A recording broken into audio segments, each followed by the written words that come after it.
Olá mundo, somos Anonymous. Neste, viemos te alertar sobre a manipulação do sistema. Primeiro, a estratégia da distração. O elemento primordial do controle social é a estratégia da distração, que consiste em desviar a atenção do público dos problemas importantes e das mudanças decididas pelas elites políticas e econômicas, mediante a técnica do dilúvio ou inundações de contínuas distrações e de informações insignificantes. A estratégia da distração é igualmente indispensável para impedir ao público de interessar-se pelos conhecimentos essenciais, na área da ciência, da economia, da psicologia, da neurobiologia e da cibernética. Manter a atenção do público distraída, longe dos verdadeiros problemas sociais, cativada por temas sem importância real. Manter o público ocupado, sem nenhum tempo para pensar. De volta à granja como os outros animais. Segundo, criar problemas, depois oferecer soluções.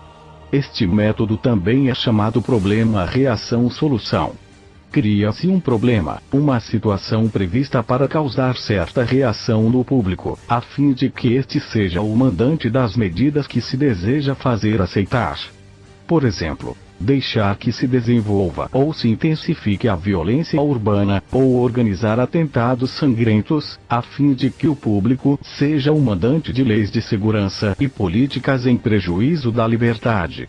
Ou também, criar uma crise econômica para fazer aceitar como mal necessário o retrocesso dos direitos sociais e o desmantelamento dos serviços públicos.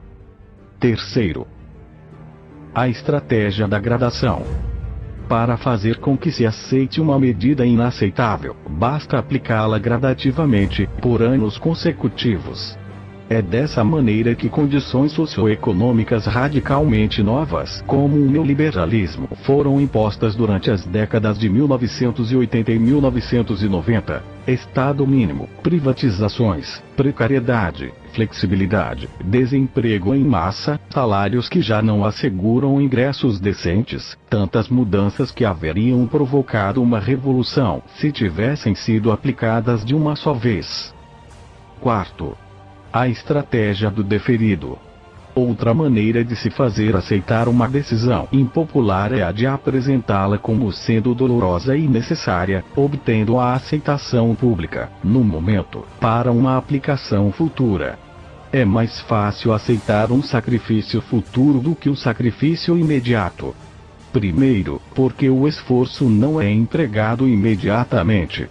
Em seguida, porque o público, a massa, tem sempre a tendência a esperar ingenuamente que tudo irá melhorar amanhã e que o sacrifício exigido poderá ser evitado. Isto dá mais tempo ao público para acostumar-se com a ideia de mudança e de aceitá-la com resignação, quando chegue o momento. Quinto, dirigir-se ao público como crianças de baixa idade. A maioria da publicidade dirigida ao grande público utiliza discurso, argumentos, personagens e entonação particularmente infantis, muitas vezes próximos à debilidade, como se o espectador fosse um menino de baixa idade ou um deficiente mental. Quanto mais se intente buscar enganar ao espectador, mais se tende a adotar um tom e porquê.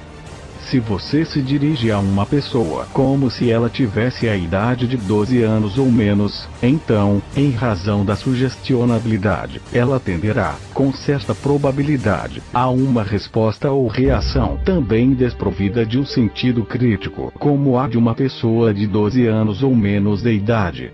Sexto, utilizar o aspecto emocional muito mais do que a reflexão. Fazer uso do aspecto emocional é uma técnica clássica para causar um curto-circuito na análise racional, e por fim ao sentido crítico dos indivíduos.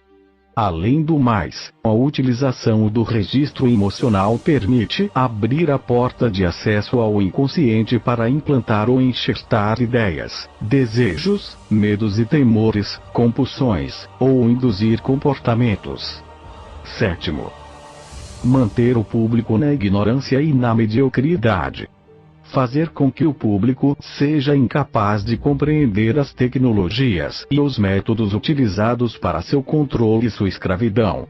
A qualidade da educação dada às classes sociais inferiores deve ser a mais pobre e medíocre possível, de forma que a distância da ignorância que paira entre as classes inferiores às classes sociais superiores seja e permaneça impossíveis para o alcance das classes inferiores.